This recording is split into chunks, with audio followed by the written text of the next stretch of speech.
I left my husband for another man and got pregnant. He locked me out with a baby and cut off his own parents for defending me. I'm standing on the porch of what used to be my house, holding a 3-month-old baby that isn't my husband's, and the door is locked.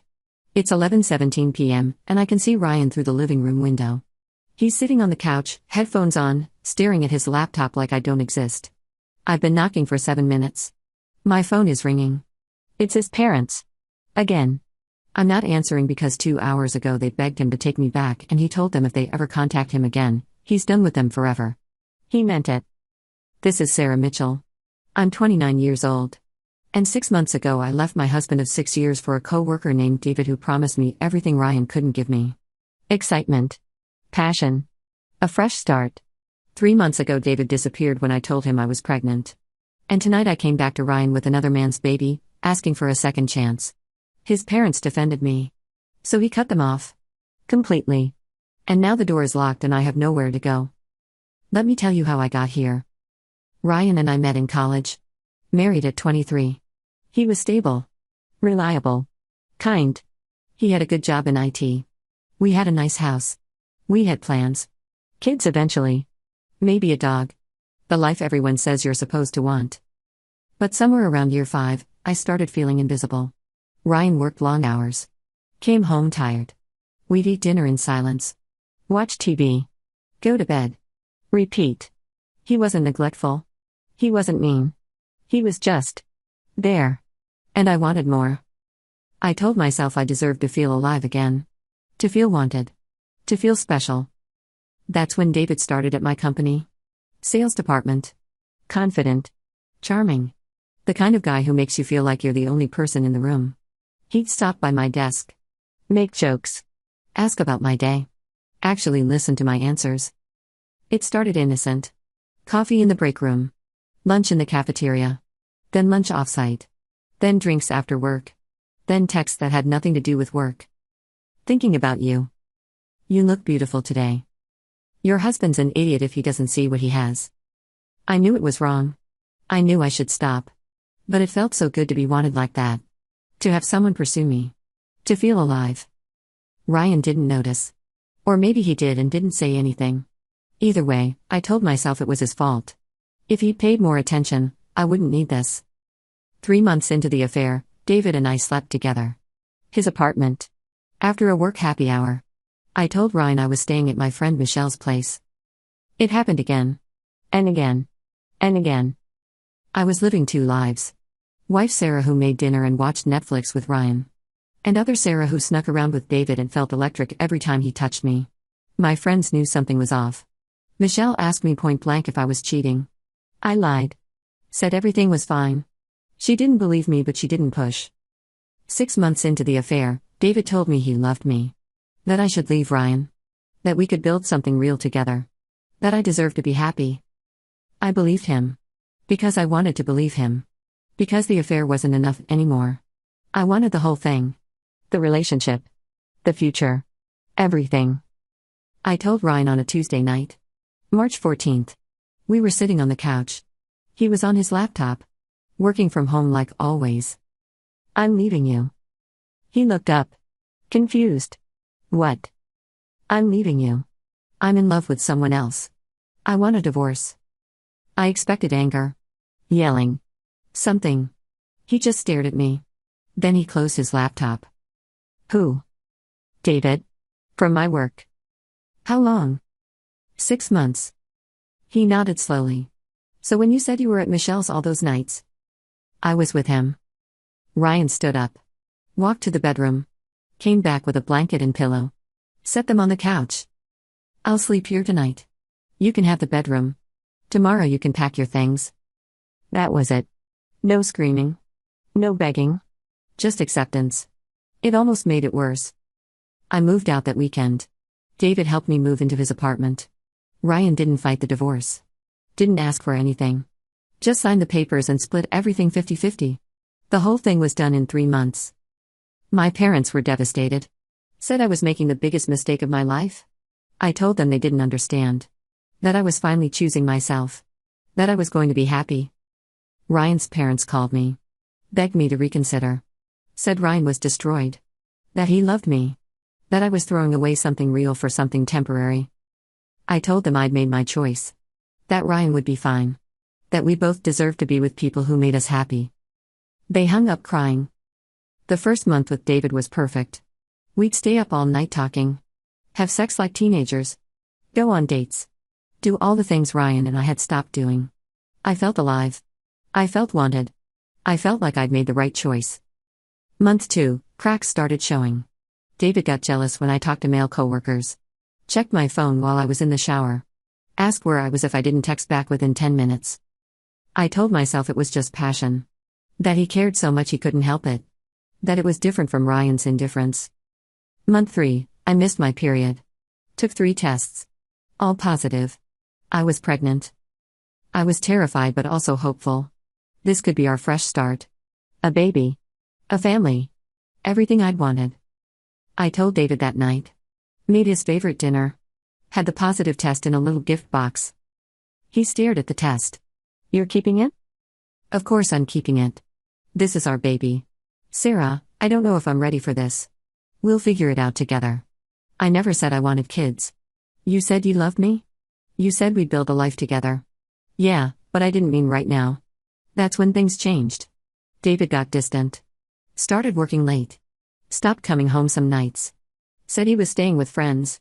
I knew he was pulling away, but I was pregnant and alone and I'd already burned my bridges with Ryan. Month 4, David stopped pretending. Told me flat out he wasn't ready to be a father. That this wasn't what he signed up for. That maybe we'd moved too fast. You told me to leave my husband. I didn't tell you to get pregnant. It takes 2 people, David. Well, I'm not ready for this. I don't know what you want me to say. Month 5, David started sleeping on the couch. Barely spoke to me. Came home at 2 a.m. smelling like perfume. When I confronted him, he said I was being paranoid. That pregnancy was making me crazy.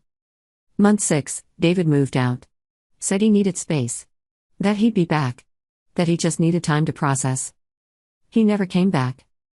Month 7, David stopped answering my calls. Blocked my number. Blocked me on social media. I went to his new apartment. He wouldn't answer the door. I could hear him inside. I called his work. They said he'd quit. No forwarding information. He was just gone. I was 7 months pregnant, alone, broke, and I destroyed my marriage for a man who'd abandoned me the second things got hard. I tried reaching out to friends. Most didn't respond. Michelle finally answered. What do you want, Sarah? I'm pregnant and alone and I don't know what to do. You made your choice. You destroyed your marriage for David. Now you're stuck with the consequences. Please, Michelle. I need help. You need to figure this out yourself. Like you should have figured it out before you cheated on Ryan. She hung up. My parents agreed to let me stay with them until the baby was born. But they made it clear they were disappointed. That I'd made my bed. That they'd warned me. The baby was born on a Tuesday. November 7th. A boy. 7 pounds, 4 ounces. I named him Connor. After Ryan's middle name. I don't know why. Maybe I thought it would help. Maybe I was already planning to go back. 3 weeks after Connor was born, I tried calling Ryan. He didn't answer. I texted. No response. I showed up at the house. He wasn't there. I called his parents. His mom answered. Sarah? Oh my God, Sarah, is that you? Hi, Mrs. Fletcher.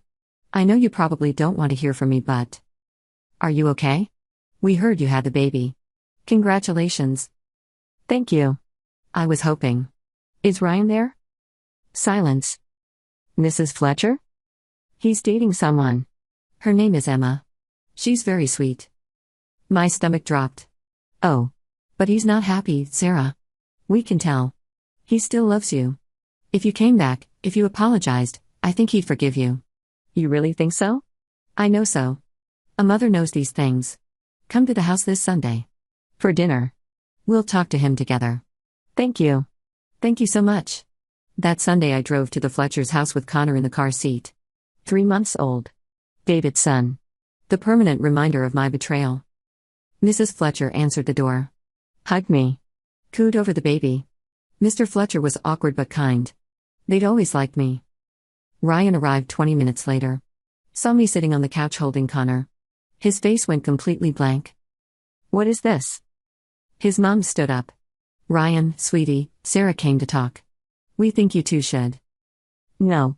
He looked at me. Why are you here? I made a mistake. A huge mistake. David's gone. He left me when I got pregnant. And I know I don't deserve it, but I'm asking if there's any chance. Any chance of what? That I take you back? Take you and his baby back? I know it's asking a lot. It's not asking a lot. It's insane. You left me for him. You told me you loved him. You divorced me. And now that he abandoned you, you want to come back? I was wrong. I was so wrong. You were everything I needed and I was too stupid to see it. His mom jumped in. Ryan, she's apologizing. She's alone with a baby. She needs help. You can't just abandon her. Ryan turned to his mother. She abandoned me first. She made a mistake. She made a choice. And so did he. And now she's dealing with the consequences. Ryan Fletcher, you were raised better than this. She needs help. That baby needs. That baby is not my problem. His dad spoke up. Son, I know you're hurt. Hurt? I'm not hurt, Dad. I'm done. I'm completely done. She chose David. She chose this life. And now she gets to live with it. Mrs. Fletcher was crying. Please, Ryan. She's family. We can't just turn our backs. She stopped being family when she filed for divorce. When she moved in with him. When she got pregnant with his baby. But. No. I'm not doing this. Sarah, you need to leave. Ryan, please. Leave. Now. His mom grabbed his arm. Ryan, you can't be this heartless. Look at her. Look at the baby. They need help. Ryan pulled his arm away. Then you help her. We will. We are. But she needs you. No. She needs David. The man she left me for. The father of her child. She doesn't get to come back to me because her first choice didn't work out. She's sorry. People make mistakes. And people deal with consequences. He looked at both his parents. Here's the thing. You can help her all you want. But if you do, if you defend her, if you try to push this, then you're choosing her over me. And if you choose her, we're done. Permanently. His mom gasped. Ryan, you don't mean that. I completely mean that. Choose. Her or me. Right now. The room went silent. His parents looked at each other. At me. At Connor. At Ryan. His mom spoke quietly. Ryan, she has a baby. She has nowhere to go. We can't just. You just chose. Ryan walked to the door. Opened it. Sarah, get out of my house. Ryan. Get. Out. His mom was crying. Ryan, please, don't do this. You chose her. You defended her. After what she did to me. So we're done. All of us. Don't call me. Don't text me. Don't show up at my house. We're done. You're being unreasonable. I'm being clear. You picked her. So you get to deal with her. I'm out. He walked out. Got in his car. Drove away. His mom was sobbing. His dad looked shell-shocked. I sat there holding Connor, realizing what I'd just done. I'd not only destroyed my marriage. I destroyed Ryan's relationship with his parents. Because they tried to defend me. Mrs. Fletcher tried calling him. He didn't answer. She texted. No response. For 3 hours she tried reaching him. Nothing. Finally she got a text back. I meant what I said. You chose her. We're done. Don't contact me again. She collapsed on the couch crying. Mr. Fletcher tried calling. Ryan blocked his number. They'd lost their son. Because of me. Mrs. Fletcher looked at me. You should go. I'm so sorry. Just go, Sarah. Please just go. I drove to Ryan's house. His car was in the driveway. Lights on in the living room. I got out with Connor. Walked to the door. Knocked. Through the window I could see him. On the couch. Headphones on. Looking at his laptop. I knocked again. Harder? He glanced at the door. Looked right at me. Then looked back at his laptop. I knocked for 7 minutes straight. He never moved. My phone started ringing. Mrs. Fletcher. Over and over. I didn't answer. Because I knew what she'd say. That I destroyed everything. That I cost them their son. At 11:47 p.m. I gave up. Got back in my car. Connor was crying. I was crying. And I had nowhere to go. Because the man I'd left wouldn't take me back. The man I'd left him for had abandoned me. And the people who'd tried to defend me had lost their son because of it. I destroyed 3 families in 6 months. Mine, Ryan's, and now his parents. All because I'd wanted to feel alive. All because I'd convinced myself I deserved better. All because I'd believed David when he said we could build something real. And now I was alone with another man's baby, locked out of the house that used to be mine, watching through the window as my ex-husband built a life that didn't include me. This is what choosing yourself looks like when you choose wrong. I slept in my car that night. Connor in the back seat in his car seat. Me in the front, seat reclined, trying to sleep between his crying and my own. At 3 a.m. I fed him with formula I'd mixed in a gas station bathroom. At 5 a.m. I changed his diaper in the Walmart parking lot. At 7 a.m. I called my parents. Can I come back? Just for a few more days until I figure something out. My mom's voice was tired. Defeated. Sarah, no. We told you that you could stay until the baby was born. He's born. You need to figure out your own life. I have nowhere to go. You should have thought about that before you went to Ryan's house and destroyed his relationship with his parents. Mrs. Fletcher called me last night. Crying. Do you know what you did? I was just trying to. You were trying to fix your mistake by making it everyone else's problem. Ryan's parents lost their son because they defended you. And now you want us to take you in again? I'm your daughter. And you're an adult who made adult choices. Deal with adult consequences. I'm sorry, Sarah. I love you. But no. She hung up. I sat in that parking lot until 9 a.m. when I got a call from an unknown number. Sarah? This is Linda Fletcher. Ryan's mom.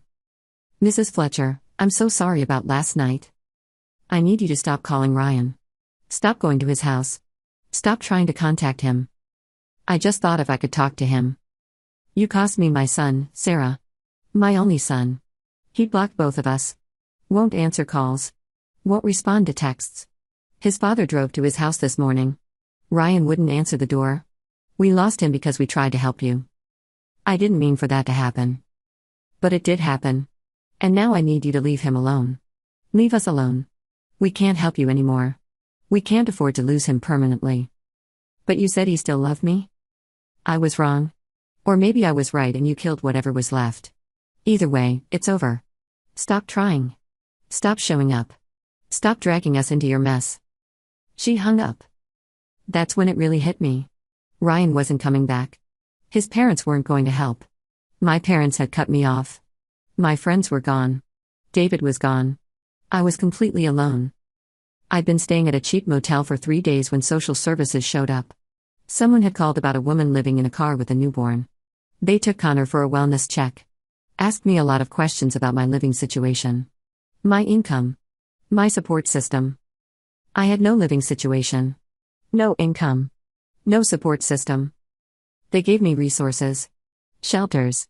Assistance programs. Welfare applications. But they made it very clear that if I couldn't provide stable housing soon, they'd have concerns about Connor's safety. I got on welfare. Food stamps. WIC. Applied for low-income housing. Got on a waiting list that was 9 months long. Found a basement apartment in the worst part of town that would take someone with my situation. $650 a month for a moldy box with 1 window. I took it. Got a job at a call center. $13 an hour. My aunt agreed to watch Connor during my shifts but made it clear she was doing it for him, not for me. 2 months after the night Ryan locked me out, I was working full-time, barely affording rent and formula, living in a basement that smelled like mildew, raising a baby that looked more like David every single day. 3 months later, I saw Michelle at the grocery store. She saw me. Turned her cart around and went the other way. I followed her. Michelle, please. Can we just talk? We don't have anything to talk about. I know you're mad at me, but I'm not mad, Sarah. I'm done. You cheated on Ryan. You destroyed a good man. You left him for David. Got pregnant. And then had the audacity to try to go back and drag his parents into your mess. You're not the person I was friends with. People make mistakes. Mistakes are accidents. What you did was a choice. Multiple choices. Every single day for 6 months you chose to cheat. Then you chose to leave. Then you chose to come back when it didn't work out. Those aren't mistakes. That's who you are.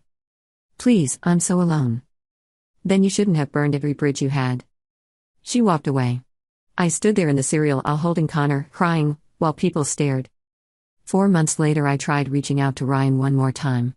Sent him a long email. Told him I understood if he hated me. That I didn't expect forgiveness. But that I wanted him to know I understood now. That I'd given up everything real for something temporary. That he'd been right all along. He responded in 4 words, "Do not contact me." 5 months later, I saw on Facebook that Ryan was engaged. To Emma. The girl he'd been dating. The post was full of comments. "Congratulations. She's so lucky. You two are perfect together." I looked at the photos. Ryan smiling. Actually smiling? Looking at Emma the way he used to look at me. Looking happy. Free. Like I'd never existed. I tried to feel angry. Tried to tell myself he'd moved on too fast. But I couldn't. Because he hadn't moved on too fast. I'd left him. I'd ended the marriage. I'd burned it down. He was allowed to be happy. He was allowed to build a new life. I was the one who wasn't allowed to move on. Because I had Connor. David's son. The permanent reminder of every terrible choice I'd made. 6 months later, I heard through the grapevine that Ryan's parents had tried reaching out to him one more time. He'd sent them a letter. Told them he loved them but couldn't have them in his life as long as they maintained any contact with me. That he needed them to respect his boundary. That if they couldn't, he understood, but their relationship was over. They chose him. Cut me off completely. I understood.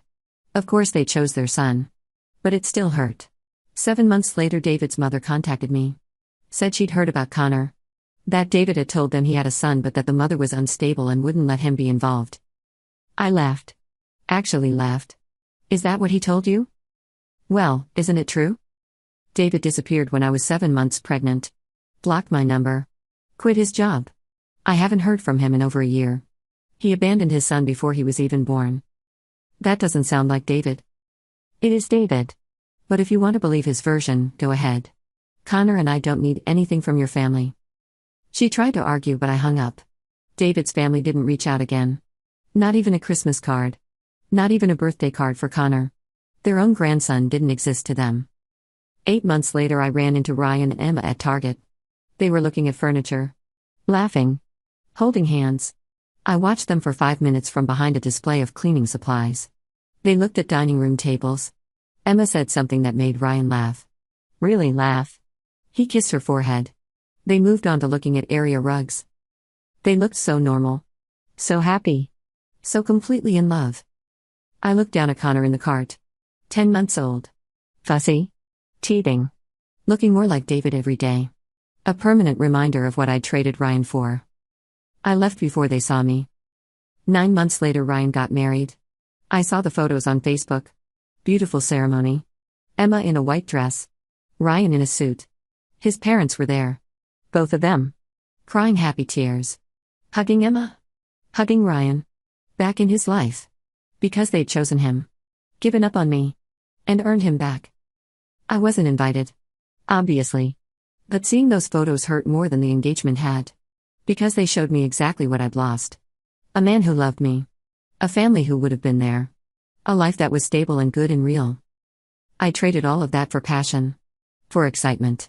For feeling alive. And I'd gotten 6 months of happiness followed by years of consequences. Connor turned 1. I bought him a cake. My aunt came over for 10 minutes. Sang happy birthday. Left. No one else came. Because I had no one else. I posted a photo on Facebook. 1 comment. From a girl I'd barely known in high school. Cute. That night I looked through old photos on my phone. Me and Ryan on our wedding day. Me and Ryan on vacation in Mexico. Me and Ryan at his parents' house for Thanksgiving. Me and Ryan curled up on the couch watching movies. I deleted so many photos during the divorce. Trying to move on. Trying to convince myself I'd made the right choice. But I kept a few. And looking at them now, I saw what I'd been too stupid to see then. Ryan had loved me. Completely. Maybe he'd been boring. Maybe he'd worked too much. Maybe we'd fallen into a routine. But he'd been faithful. He'd been kind. He'd been planning a future with me. And I'd thrown it away because David made me feel alive for 6 months. Connor started talking. His first word was mama. Should have made me happy. Just made me sad. Because he'd never say dada. Because his father wanted nothing to do with him. Because I'd created a life with a man who'd abandoned us both. I tried dating. Created a profile on a dating app. Put recent photos. Mentioned I had a son. Got a few matches. Went on 2 dates. Both guys ghosted after I told them the full story. That I'd left my husband for someone else. That I'd gotten pregnant. That the father wanted nothing to do with us. One guy actually said, "Yeah, that's too much baggage." Sorry. He was right. It was too much baggage. I was too much baggage. I stopped trying to date. Focused on Connor. Tried to be a good mom. Tried to give him a stable life. But it was hard. So hard. Working full-time. Coming home exhausted. Feeding him. Bathing him. Putting him to bed. Then crying myself to sleep in a moldy basement apartment. This wasn't the life I'd imagined when I left Ryan. I'd imagined passion and excitement and being with someone who made me feel alive. I'd gotten 6 months of that. Then 15 months and counting of being completely alone with a baby who reminded me every day of the man who'd abandoned us. I saw Ryan's parents once at the pharmacy. His mom saw me. Looked away quickly. Pretended she didn't see me. I understood. They'd lost their son because of me. They'd gotten him back by cutting me off. They weren't going to risk that again. I wanted to tell them I was sorry. That I understood. That I didn't blame them. But I didn't. Just watch them pay for their prescriptions and leave. Together. Happy. Back in Ryan's life. While I was alone. Connor turned 2. I bought him a cake again. My aunt came over again. This time she brought her daughter. They stayed 20 minutes. Left. Connor was too young to understand he didn't have friends. Didn't have family. Didn't have anything but a mother who destroyed both their lives before he was even born. I worked. I paid bills. I took care of Connor. I existed. That was all I did anymore. Exist. No friends. No family. No relationship. No career. Just a job that paid enough to keep us in a moldy basement. Just a life that revolved around consequences. I saw Ryan one more time. At a park. He was with Emma and a little girl. Maybe 3 years old. Blonde pigtails. Pink dress. Laughing as Ryan pushed her on the swing. His daughter. He had a baby with Emma. They'd built the family he and I were supposed to build. I watched them from my car. Emma sitting on a bench. Ryan pushing the little girl. All 3 of them laughing. Looking so perfect. So happy. So completely unaffected by the fact that I existed. I'd been erased from his life. Replaced. Like I'd never mattered. Like 6 years of marriage had meant nothing. But that wasn't fair. Because I was the one who'd erased myself. I was the one who'd left. I was the one who'd chosen David over Ryan. I was the one who'd destroyed everything. Ryan had just moved on. Built something new. Found someone who wouldn't cheat on him. Wouldn't leave him. Wouldn't destroy him. He'd found someone better. Someone who deserved him. Someone who wasn't me. I drove home. Put Connor down for a nap. Sat in my kitchen looking at the photo on my phone. The one of Ryan and me on our wedding day. Both of us smiling. Young. In love. Planning forever. I destroyed forever in 6 months. For a man who'd promised me everything and given me nothing but a baby and trauma. This is my warning to anyone reading this. Anyone who thinks their marriage is boring. Anyone who thinks they deserve more. Anyone who thinks the grass might be greener. It's not. I left a good man who loved me for a man who wanted me. There's a difference. A huge difference. And I didn't see it until it was too late. Ryan loved me. Wanted a future with me. Would have grown old with me. Would have built a life with me. David wanted me? Past tense. Wanted me until I got pregnant. Wanted me until things got hard. Then he didn't want me anymore. And now I'm raising David's son alone while Ryan raises his daughter with Emma. And I know in my soul, that Emma will never cheat on him. Because she's not stupid like I was. She's not selfish like I was. She sees what she has. And she'll never trade it for 6 months of feeling alive. I traded everything real for something temporary. And now temporary is gone and real is gone and all I have left is consequences. Connor will grow up asking about his father. And I'll have to tell him the truth. That his father didn't want him. That his father abandoned us. That his father is out there somewhere living his life like Connor doesn't exist. And Connor will look at me and ask why. And I won't have a good answer. Because there is no good answer. I destroyed 3 lives. Mine. Connor's. And Ryan's relationship with his parents, even though they got him back eventually. All because I wanted to feel special. All because I convinced myself I deserved better. All because I believed a liar over the man who'd vowed to love me forever. I cheated and left my husband for another man. Then came back with his baby. Only to watch him lock me out and cut off his parents for defending me. And now I'm locked out permanently. From his life. From the life I could have had. From everything I threw away. The door is locked. And I'm the one who locked it from the wrong side.